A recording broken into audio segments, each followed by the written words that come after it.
It is Tuesday, January 20th, and somebody from work called me right when I was in the middle of recording the podcast, so I just deleted it.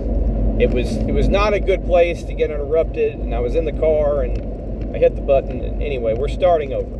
So welcome to take 2 of the Christian Commute for Tuesday, January 20th. I'm driving to Calhoun because I'm going to eat lunch there. It's the middle of the day.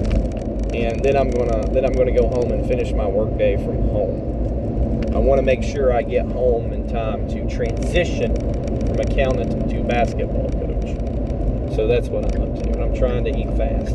And the taco house in Calhoun is fast, and I haven't been there in a long time. It's basically like a Moe's if it was a small business mom and pop Moe's. It's just run by Mexican people, and does it count as a Mexican restaurant? It really seems like more like an American restaurant. You guys know that the American restaurants, or the Mexican restaurants we go to in America, like your Las Palmas and Los Reyes of the world, those El Pueblito, that's not really a Mexican restaurant. It's sort of like a Chinese restaurant. It's not really Chinese. You have to go to a restaurant in a carniceria to get the food they really eat in Mexico. So this is an American Mexican restaurant run by Mexicans serving American Mexican food. Anyway, I like it, and that's where I'm going. I have a full show today. I have a question in the inbox about dispensations. Today's show topic is Megachurch to gas station church and everything in between. Maybe I'll make 2 or 3 shows out of it. Who knows? The show got shortened by the amount of the conversation I had with the dude who called me from work. And as always, we have the Bible chapter review. We're in Luke 11, but first, since it's Tuesday, I got to remember to needle you guys to donate to the Y Project through PayPal, Patreon, or a check in the mail, or how you can email me and say, I want to get you something for it. I will tell you the best way for you to get it to me, whatever works for you. Because we got to pay for those websites. We got to pay for the advertising on social media of those websites. Those being yrockbridge.com, ycrosspoint.com, ynorthpoint.org, and yelevation.com. And of course, the worst of the worst on there is Stephen Furtick. I don't know, is he worse than Andy Stanley? I think Andy Stanley's worse than Stephen Furtick. I'll tell you why. Andy Stanley's gay affirming, and Stephen Furtick isn't ... yet. And Crosspoint just opened up a new campus in Bartow County. Sad. All the people. Here's what they're doing. These Ayatollah of rock and roll goat churches in the Purple Haze, pastored by Pastor Electric Blue. They come to your town. They suck up all the youth because everybody wants to go to the cool youth churches, and the adults are saying, well, I'm just glad they're in church. I need to go there. So the adults take their time and money and talents to the seeker sensitive Ayatollah of rock and roll goat church, and then you end up with some carnal youth group. That's what happens. And that's the Christian youth of your town, and that's why when homecoming comes, they're all dressed like prostitutes. All right, I call that, whenever I go to Cartersville High School's homecoming game, and I see all the little Christian youth group girls dressed up like prostitutes, I call that the cross-pointing of the youth. There's some kind of little middle school, high school thing that they have every year in town. All the churches get together. I forget the name of it. And my kids are wanting to go. They do a sleepover at one of the bigger churches, or some of the bigger churches, and then some evangelist comes in and emotes them into getting saved for a 4th time. And my kids want to do it. I'm like, you want to hang out with your friends, you can go have a sleepover with your friends anytime you want. The Cross Point's in on this thing. I don't want y'all going over there. And I know they're just hosting it. I mean, the Pentecostal church hosts, the IFB church hosts. They're just providing a facility for kids to sleep and eat, and where a preacher can go. But I wish I could remember the name of it. Whatever. People miss soccer practice for it. It chaps me because they miss soccer practice. I'm going to this. And basically, they get youth in there. They play Hillsong music at them. They put purple lights at them. and they get some evangelist from the Georgia Mission Board to come in there and go, oh, you need to get saved before a bus hits you. And everybody's got a real spiritual experience, and everybody's there. And I told my kids, like, you don't need to do this. Just you want to hang out with your friends, hang out with your friends. All right. But we certainly don't want to have anything to do with what's going on across. But that's what happens. They bestride the narrow world like a colossus in a town near you. So don't forget to donate to the Y Project. All right, I'm pulling off the exit.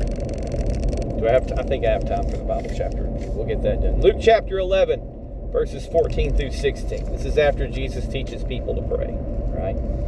And Jesus was casting out a demon, and it was mute. When the demon had gone out, the mute man spoke, and the crowds were amazed.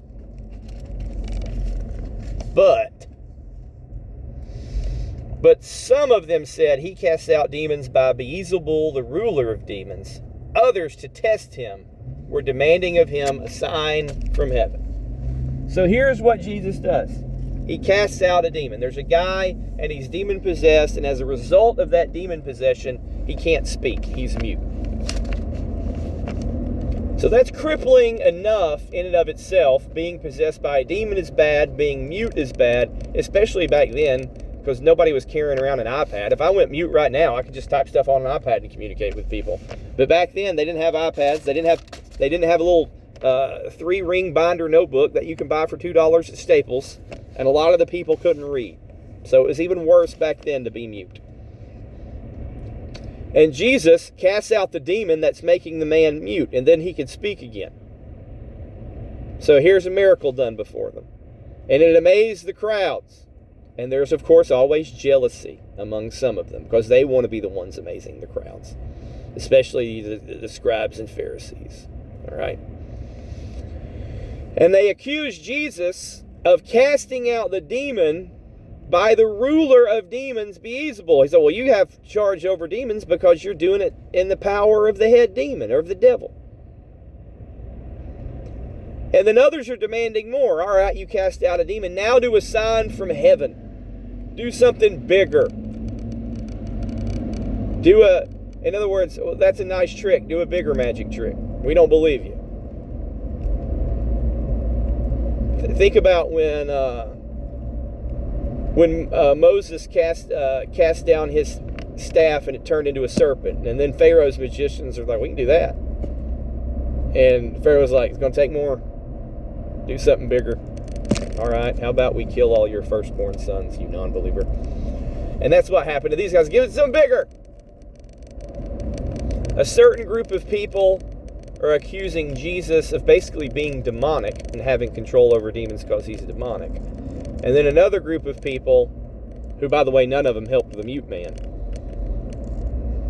are telling Jesus, well, we got to see something more. We got to see something more.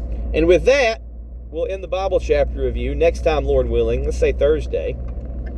Next time, we will cover Jesus' response. And for now, I'm going to pause the show. This is where it gets dicey. I could forget to unpause it. I'm going to pause the show.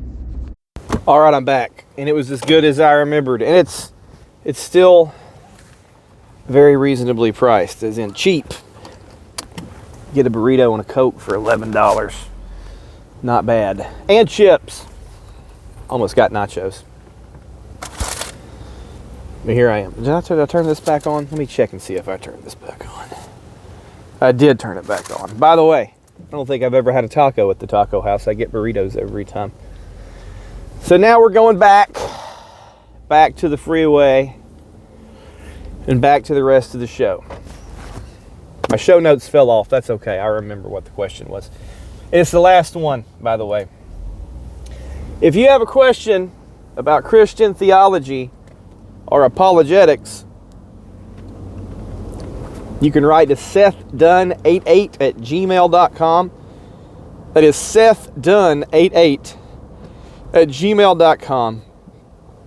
Or dial 470-315-0875. The Christian Commute is your theological roadside assistance. And today's question comes from the the phone line. And there's two guys who call in on the phone line. It's Daryl from Ohio and Jeff from Slow Driving, Florida. And this is Daryl from Ohio. And his question is this. Basically, Seth, aren't we all in some sense dispensationalists as Christians? And he gives the example of going to church on Sunday and counting that as the Sabbath rather than Saturday.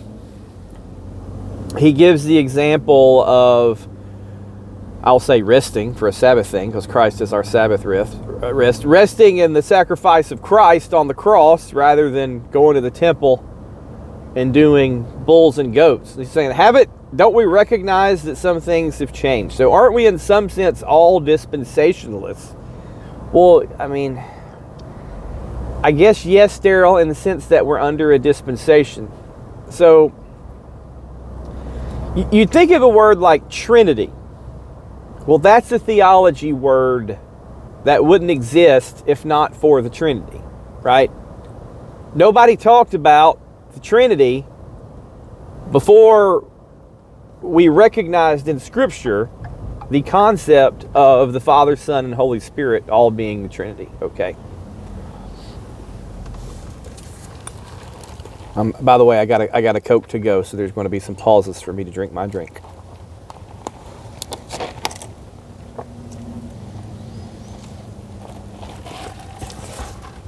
That's good. That's good fountain Coke. But dispensation is not a theological term invented by dispensationalists any more than covenant is a theological term invented by covenantalists, because covenants existed. Listen. Oh, I got to get gas. Almost forgot. There'll be another unscheduled pause. Covenants existed before the Bible. All right. There was all kinds of covenants in the ancient Near East. So it's not like covenant is a Bible thing any more than dispensationalism is, or dispensations is a dispensationalist thing. So when you ask Daryl, aren't we all to some degree dispensationalists? It's, well, yeah, because we're under a dispensation. And a dispensation is just an order. An order from an authority, usually a government, but in this case, God.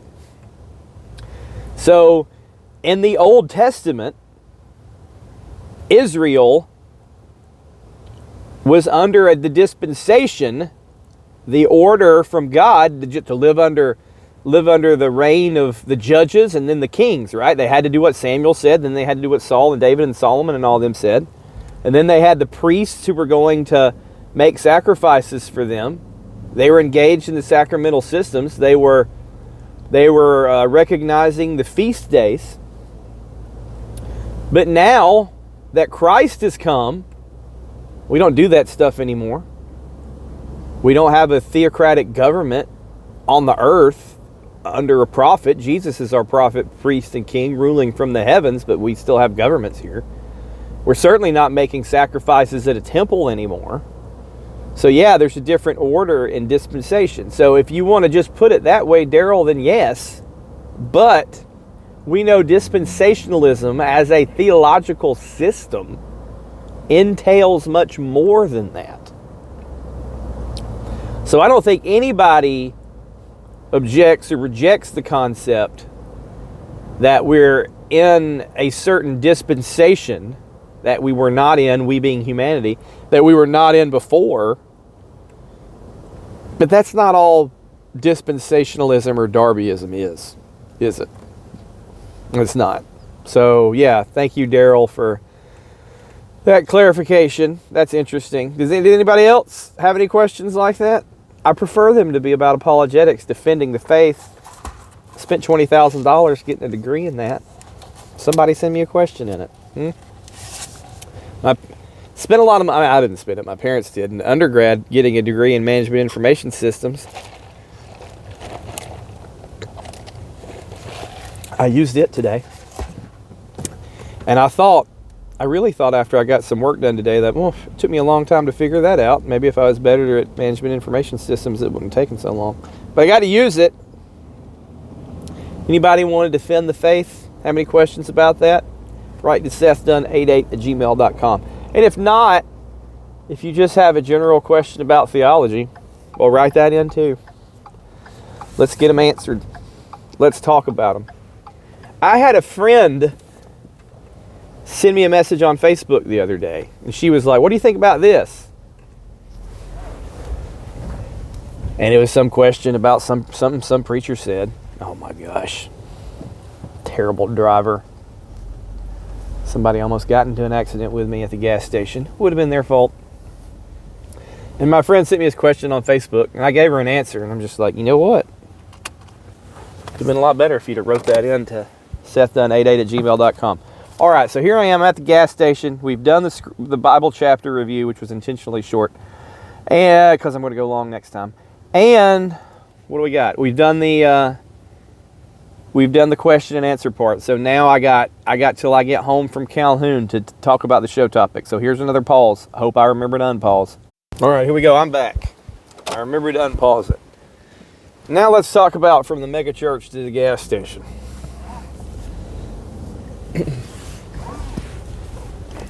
I've talked about Joel Webbin ad nauseum and the New Christian Right guys and the Twitter 1689ers ad nauseum. But I'd like to talk a little bit more about the phenomenon of people going from mega churches to gas station churches and everything in between. And I've had a couple of people use that term talking back to me, like listeners say gas station church. Like it's a thing now, and I think it's probably one of my favorite phrases that I've come up with. I think I like it even better than website orthodox.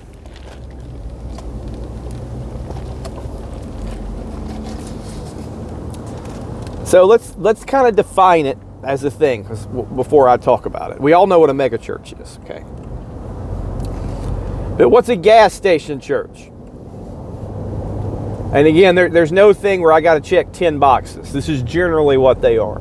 A gas station church is a nominal church, either incorporated with the state or not,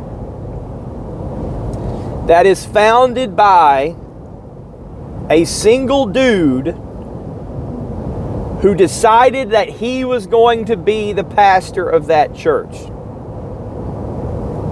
An entrepreneur. Like if I go start a company tomorrow, if I start an accounting consulting company and I make myself the president, of course I'm the president. It's my company. I just made it, right? So either one guy or maybe two or three guys who make somebody a pastor, and they're the founding pastor of this church that was not planted by another church. So where am I right now? Am I still in Calhoun?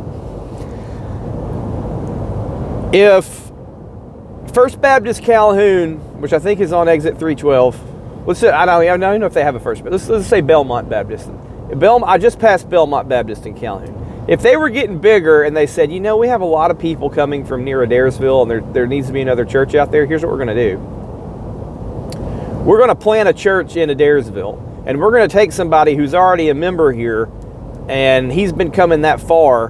We're going to make him the pastor. We're going to ordain him, and then we're going to give him some money and set him up. Plant a church. Okay, that's not a gas station guy. I'm talking about somebody like Joel Webbin, like a Mark Driscoll, or like Jeff Durbin. They just decide one day, I'm a pastor and I'm starting my church. Another thing typical of a gas station church is they won't have a voting membership. You may have members and their names are on a roll and their names are on a computer system, but they couldn't fire the gas station pastor if they wanted to. They didn't ordain him, and they can't fire him. Now, they may ordain other pastors, but they didn't ordain that entrepreneur guy, and they're not going to fire him, and they couldn't if they wanted to. They vote with their feet and their pocketbooks. Okay? Just like a gas station, right? If I don't like your gas station, I don't have to shop there. But if I do, I'm going to get gas there, and I'm going to come in, and get some candy and some cigarettes and some beer and some lotto tickets. Okay, that's not obviously that's not what I, Baptist Seth, am buying at the gas station, but you get it. And I call it a gas station church because they might meet in a gas station. If anybody's ever seen the movie Because of Winn-Dixie, which is about a motherless child whose dad is a pastor, and they live in Florida, and she finds a dog at Winn-Dixie, and then I think the dog in the movie is supposed to be an angel or her reincarnated mother. I'm not sure, but the dog is clearly divine or mystical in some way. But she lives in a trailer park, and her dad is the pastor of a little church down there, and they don't have a building, they meet in a gas station. So that's where the idea of gas station church comes from. So these entrepreneurial guys start a church, they're not planted by a bigger church, so they have to find whatever space, and they get creative. They meet in a restaurant or a gas station, or sometimes an elementary school. They'll rent the elementary school stage area or the middle school theater, whatever. And typical of a gas station church is they will have some kind of outreach or forward-facing, I'll say world-facing ministry, they call it a ministry, that they're more well-known for. Like in the case of Jeff Durbin, is Apologia Church known for a food kitchen that feeds the poor people of Phoenix? No, they're known for their YouTube channel where they film themselves doing things. And they're known for their podcast. So in Gig Eva, because now Gig Eva is a thing, in Gig Eva you have the people at the gas station churches trying to make a podcast or trying to make a blog or whatever, and they're more known outside of their little town and more known by people who are not members of their church than by the people in the town and the members of their church. So whenever I talk about a gas station church, it's a term I'm using derisively.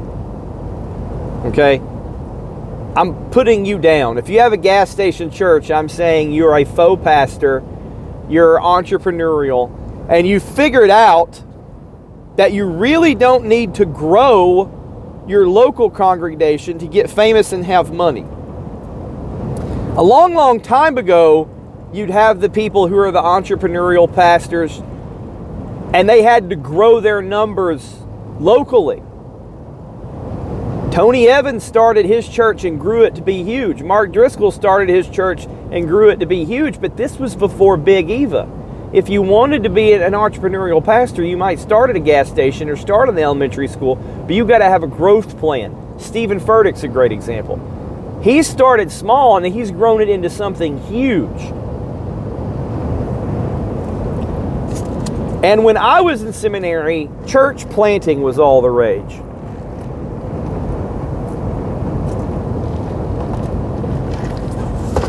Because here's where we'd gotten to be. We'd gotten to be, especially in the SBC world, where megachurch pastors were the end-all be-all. They were our Tom Brady's of the world. They were our Sabins and Belichick's. We all looked up to them, and we aspired to that model, and everybody was trying to copy it. But how many five-star generals does the Army have, right? How many in World War II, how many Supreme Allied commanders were there? It was one. It was Eisenhower. There's only one guy in charge, right? So if you want to have a career as a senior pastor, you start out small as a youth guy, the associate, then you become the small pastor. This is like football coaching works. A small pastor of a small church, and then you get called to a bigger one once you prove you can grow it. Oh, like you won some Division II championships? All right, now we're going to hire you at Ole Miss or something like that. Now you're in the big leagues. But there's only one of those guys, right? At every mega church, there's only one guy. But there has to be a bunch of little staff people. So the other little seminarians, they would become staff people, associate pastors, whether at the mega church or the small church. And if there was a guy who wanted to be in charge, and he didn't want to be the little associate guy, or the underling guy. What would he do? Well, I'm going to plant a church. Church planting is going to be my thing. And we're making small churches for the sake of, well, I want to be in charge. I can make $40,000 a year as an associate or $40,000 a year as a church planter. I'll give you an example. Tim Samples, who is the pastor of Expedition Church here in, well, I was going to say here in Cartersville, but I'm not in Cartersville yet. He worked at what is now Cross Point. It was called Oakleaf at the time. And he was on staff there, but a third of his compensation was coming from people who supported him.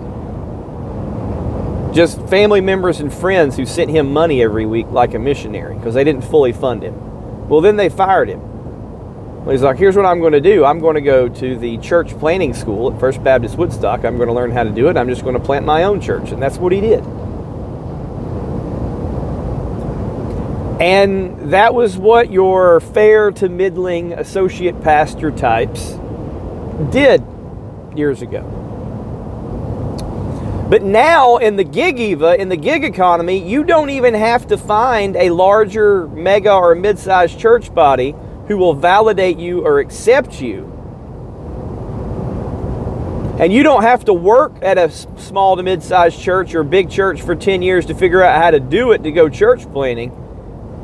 You can just open up your own gas station church and start a podcast. Now, these gas station churches, they have to be different. Let's say I wanted to open up a gas station church myself, okay? And let's say I didn't want to have to be far from home. So I can rent the clubhouse in my neighborhood for $140. That's what it costs to rent it for a half a day, $140. And it does not take me long as a CPA to make $140. Like, I can come up with that. And if I want to have donuts and orange juice and to give everybody there, just doing some budgeting, I can probably get that done for about $30 a week. Now I'm up to $170.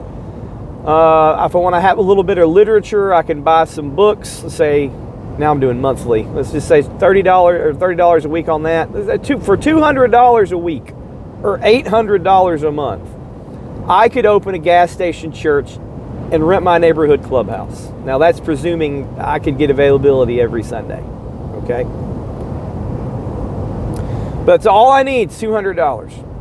Now, what if I wanted to make it a missionary Baptist church? That's the style I wanted to do. Well, nobody would come. You know why? Because literally across the street from the park that's across the street from my neighborhood is a missionary Baptist church that already has a building and a piano and a choir and everything. So that would not differentiate me. Okay? Well, let's say I wanted to start a Pentecostal church because I got gifts of the Spirit, baby. What if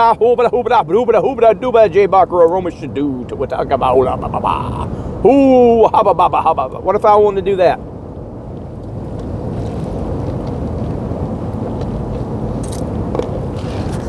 Well, sorry. We already got plenty of those established too. Couldn't do that.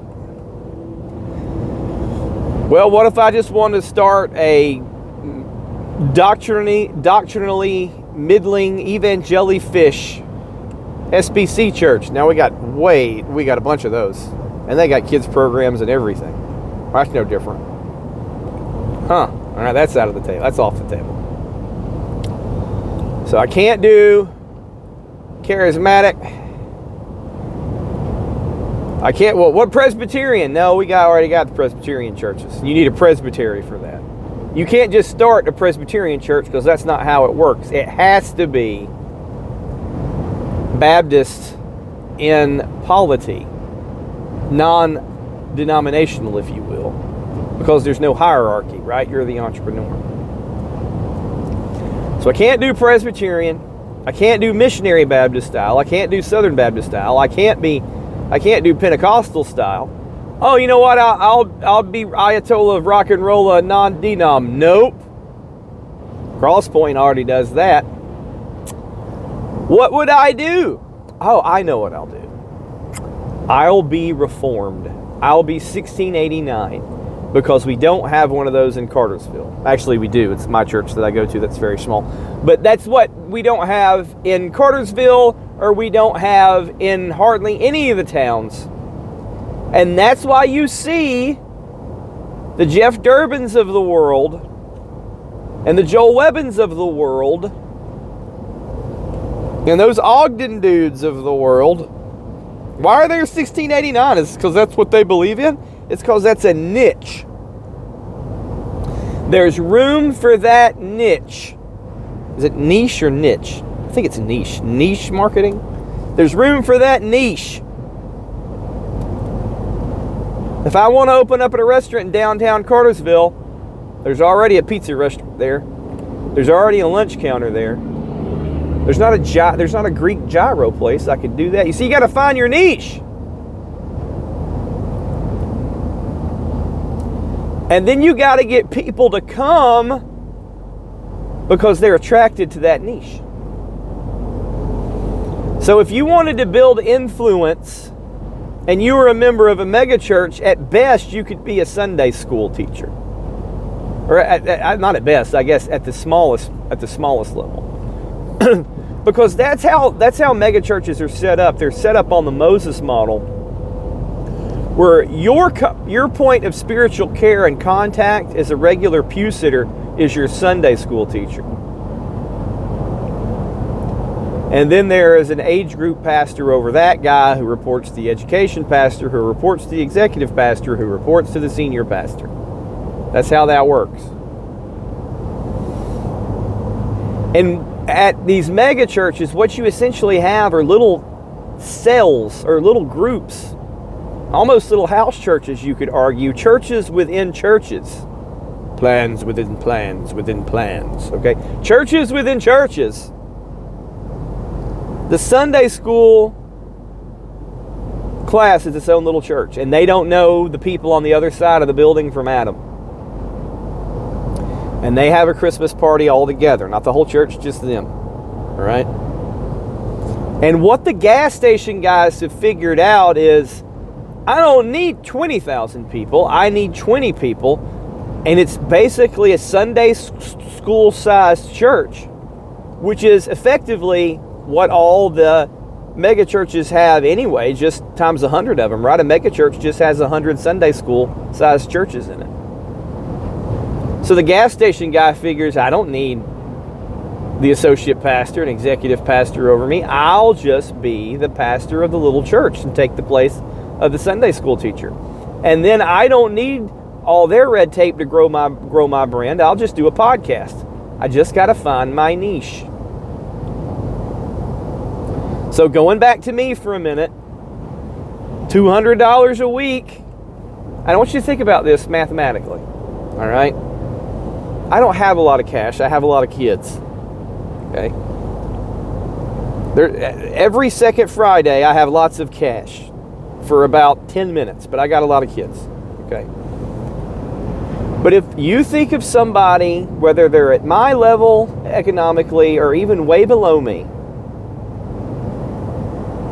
could they not swing $200 a week? I want you to think about this. There's people out there, just an individual giver at a church, a lot of people are giving $200 a week or $100 a week. So the amount they already regularly give to their church could cover in its entirety or almost cover the operations of a gas station church.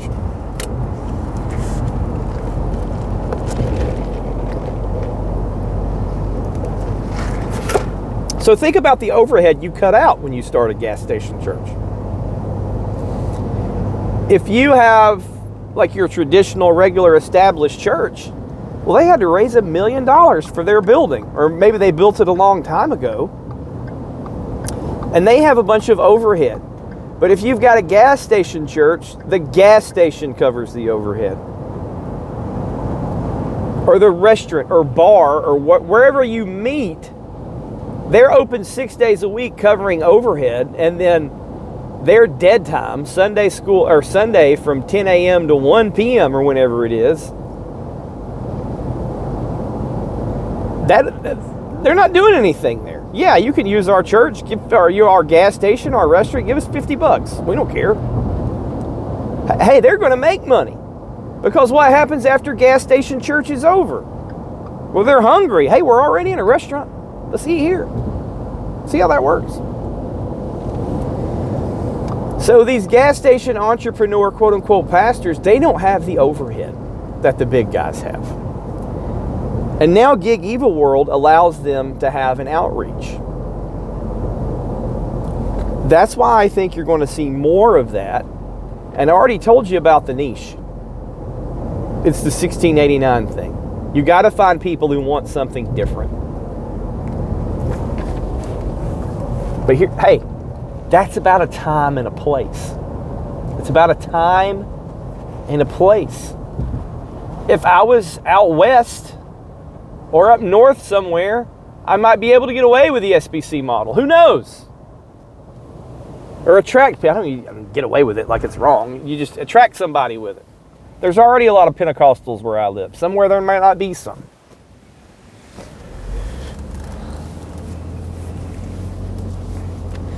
But here's the thing when you get down to these guys about gas station church. What they believe on their website, they are probably website orthodox. Whatever their doctrinal distinctive is, it's probably something that has to do with their ability to niche market. We know they don't have a biblical ecclesiology because they just set themselves up as a pastor. They just did it. I'm just a pastor because I say so. We know they're entrepreneurs.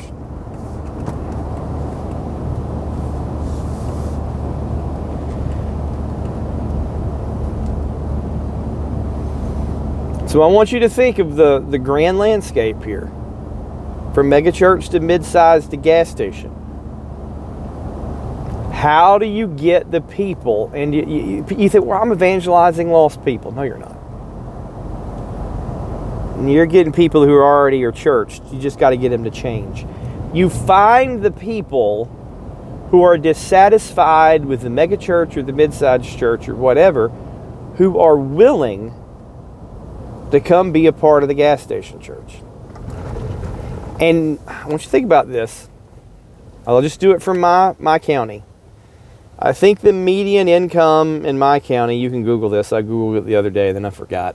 Let's say it's $60,000. And let's say, I'm not even going to say I can get people to tithe 10%. Let's say I can get people to give on average of 5%. All right. So what is 5% of 60,000? It's $3,000. $3,000 a year. Now remember, I'm into this thing for $300 a week. I'm buying the orange juice. I'm renting the thing. I'm getting some literature. That's my own $300 I'm paying. Just like if I started my own business, I would invest my own $300 a week. And let's say there's 50 weeks a year, because maybe I'm sick or out of town for 2 weeks for whatever reason. I can't do it. So I got 50 times 300. How much money is that? It's $15,000, isn't it? Did I do that math right? 50 times 300 is $15,000. So I'm putting in $15,000. So I need 5 households donating 5% of their median income to break even. And then if I can get 5 more, then that $15,000 is going in my pocket as the salary. Okay? Now, is that where I stop? Because that's not where Tony Evans would stop. And that's not where Mark Driscoll would stop. Because you get more sets of 5, right? Because every set of 5 is $15,000. So if I can get 25 people, I can cover the expenses and pay myself $60,000 a year. Now I'm at the median income of the rest of the town. Now this is my job. But here's the thing about the gas station pastor. He's monetizing some ministry online. He's got a podcast, he's got a blog, and he's got a Patreon. So instead of having to find 25 families willing to sit in the gas station, he could really stick with the 5 to have the nominal church, and then focus on his outside media empire. And he can be, listen, an absolute unqualified skis ball. And even the people online could know. And I'll give you the example once again of Joel Webb. Everybody knows what he is. And what's it matter if they say he's disqualified? What do the people at his gas station say?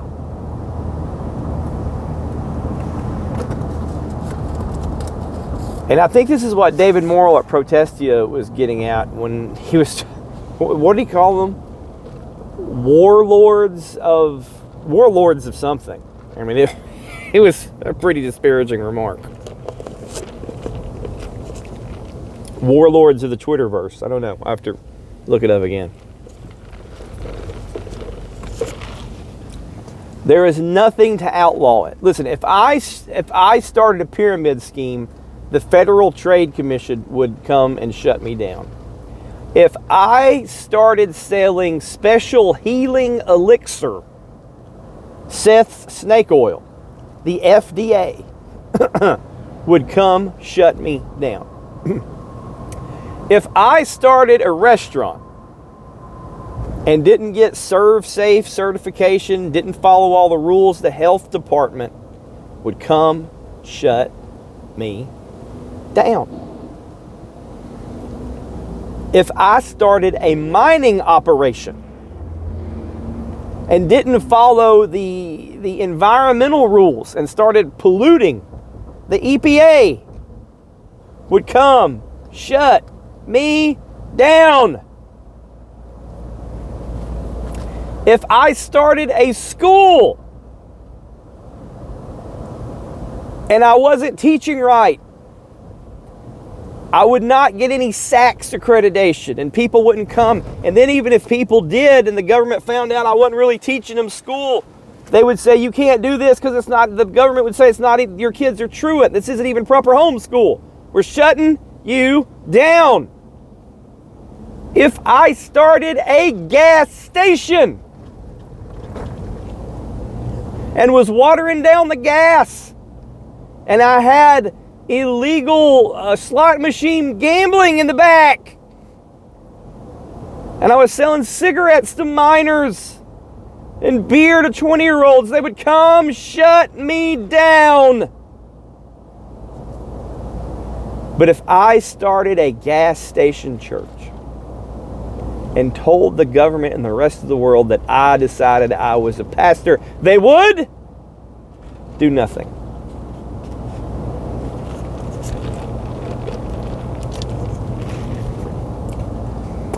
A lot of the trust in the clergy, in the pastoral office, comes from social proof.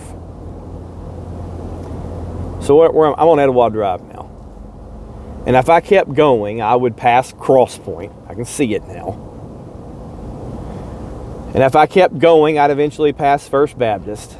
And you look at all the cars in the parking lot and those big buildings, and they say, hey, you know what? There's 500 people there that trust that pastor. He must not be an absolute dirtbag because we have all this social proof. So pastor carries with it the weight of the social proof of the office. Well, I don't know you. I just know you from the internet and what you say, but you must be okay because you're a pastor. So somewhere there's some group of reasonable people who are affirming you.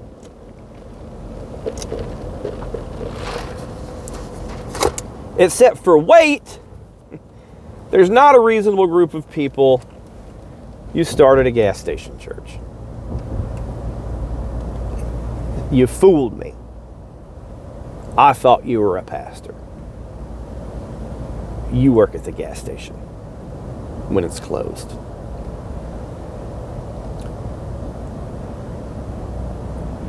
When I was a kid, they still had full-service gas stations. So there is a gas station, the nearest one to my house, It was a Chevron. And it was called LA's because the guy who owned it, his name was LA. And they had a guy who worked there named Eric. And I think they fixed cars too, but they sold a lot of gas. They didn't have a store. Like you couldn't go in and buy gum and Coke. They sold gas. And they fixed cars. And let's say gas was $1. Self-service was $1 and full service was $1.10. You could pull up to the full service. And Eric would come out.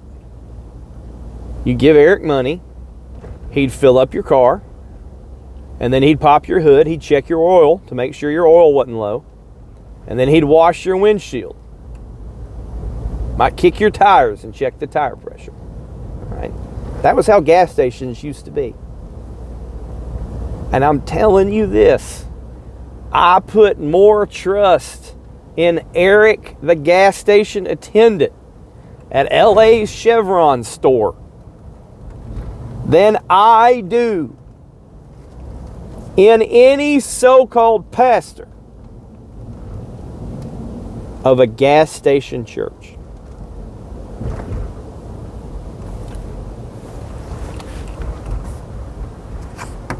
If your church's internet presence is what you're known for, not your ministry in the local community, you got a problem.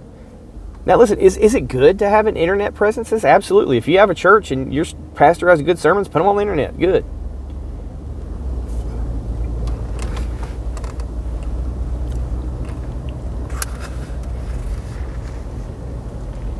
John MacArthur was all over the internet. Good for him.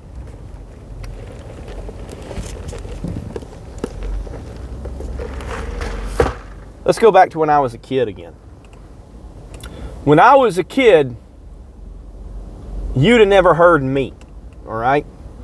There's people that listen to this podcast, tens and tens of people. I've got thousands of downloads over the years, right? There were no podcasts. You would listen to the radio, right?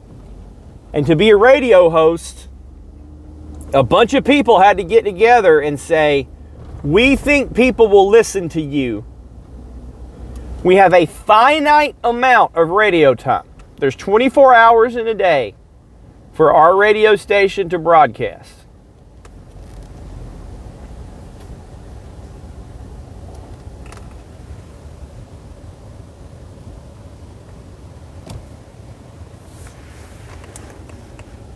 We're only going to pick the people that we think are the best. And if somebody was on the radio, you'd think, well, they must be talented, or else nobody would have put them on the radio. But what now? What now? There's no limit to airtime. There is if you're still on a radio station. But basically, the amount of podcast time is limitless. It's as much space as the cloud will allow. So anybody can start a podcast and YouTube channel. Literally anybody. So it used to be if you heard a pastor on the radio, somebody was giving him radio time and he had a congregation who could pay him enough money or generate enough money to get the radio time. But what now? What now? Podcast at gas station church. Keep that in mind. Thanks for listening to The Christian Commute. Lord willing, I'll be back with you again Thursday. As always, God bless. And as always, remember, Christianity is not about getting saved. It's about being saved.